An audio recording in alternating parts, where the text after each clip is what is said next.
আমার প্রিয় ভাইয়েরা,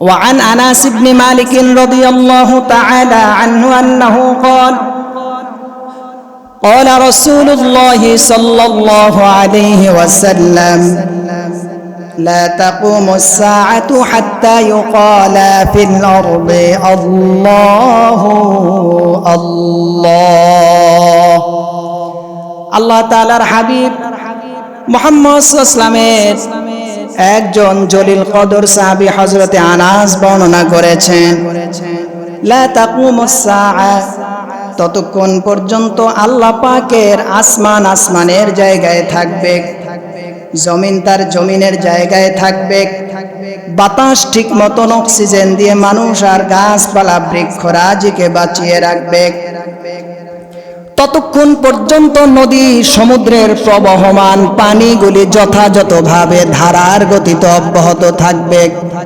তাফসীরের ভেতরে এসেছে, সমুদ্রের পানি প্রতিনিয়ত রাতের শেষ অংশে আল্লাহর কাছে ডেকে বলে, আল্লাহ, এই জমিনের ভেতরে তুমি যত শ্রেণীর মানুষদেরকে সৃষ্টি করেছো, অধিকাংশ মানুষ তোমাকে আল্লাহ বলে স্বীকার করে না, তোমাকে মেনে নেয় না।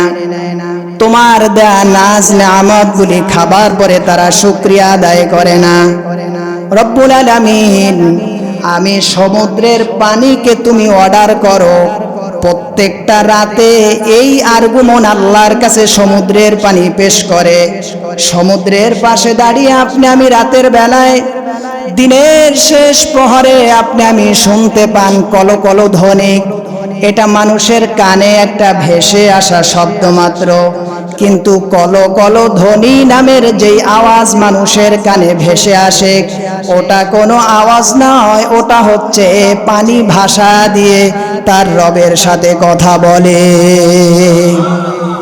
শুধুমাত্র তাই নয়, এই সমুদ্রের পানি আল্লাহকে ডেকে বললে, রব, মেহেরবানি করে আপনি আমাকে পারমিশন দেন, যেই জনপদের যেই মানুষগুলি আপনি আল্লাহর জমিনে বসে আপনার সাথে নাফরমানি করে, বৃদ্ধাচারণ করে, আপনি অর্ডার দেন সমুদ্রের পানি আমরা উদ্বেলিত হয়ে আমরা জমিনের ভেতরে প্রবহমান জলোচ্ছ্বাস, টর্নেডো, ঘূর্ণিঝড় হয়ে ওই নাপাক কদাচিৎ মানুষগুলির শেষ করে দেই।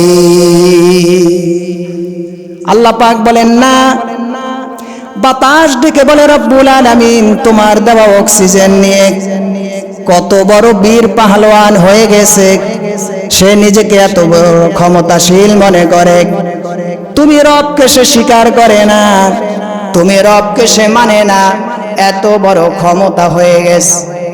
আমি বাতাসকে হুকুম করো, আমি ওই অক্সিজেন যেটা নাক দিয়ে ঢুকি আর বের হই, সেটা হয় ঢোকার পরে তার হাত ব্লক করে মেরে ফেলবো, না হয় আমি বাতাস তার নাকে ঢোকা থেকে প্রতিবন্ধক করে এমন কাফের মুশরিকদেরকে আমি বেইজ্জতি করে আমি বাতাস মেরে ফেলবো। এই বাতাসের সাথে মোকাবেলা করার ক্ষমতা আপনার আমার আছে? আমার প্রিয় ভাইয়েরা, আগুন, পানি, মাটি, বাতাস, 4টা উপাদান দিয়ে মানুষকে আল্লাহ পাক তৈরি করেছেন। আপনার আমার বডির ভিতরে আগুনের প্রভাব আছে, আপনার আমার বডির ভিতরে পানির প্রভাব আছে, আপনার আমার বডির ভিতরে বাতাসের প্রভাব আছে, আপনার আমার বডির ভিতরে এই মাটির প্রভাব আছে। সেই জন্য একটা মানুষ 4 রকমের হাল হাকিকাত তার শরীরের ভেতরে দেখা দেয়।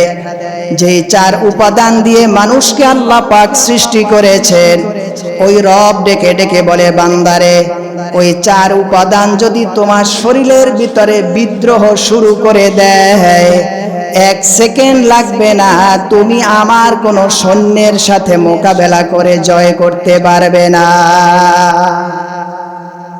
আমার প্রিয় ভাইয়েরা, আল্লাহ সুবহানাহু ওয়া তাআলা পৃথিবীর ভিতরে এত বড় ক্ষমতাশীল সম্পন্ন আমেরিকা, ক্যালিফোর্নিয়ায় আজকে 8 দিন হয়ে গেল দাবানল জ্বলছে। লস অ্যাঞ্জেলেসের ভিতরে আজকে 8 দিন হয়ে গেল এত বড় দাবানল অগ্নিশিখা জ্বলছে। এই পৃথিবীর ভেতরে সব ইউরোপ কান্ট্রিগুলি একত্রিত হয়ে, গোটা পশ্চিমা শক্তি একত্রিত হয়ে সেই লস অ্যাঞ্জেলেসের সেই আগুনের সাথে মোকাবেলা করা শুরু করেছে। তাদের বিজ্ঞানের থিওরি গিয়ে সর্বপ্রথম সিলিন্ডার হতে বাধ্য হয়ে গেছে।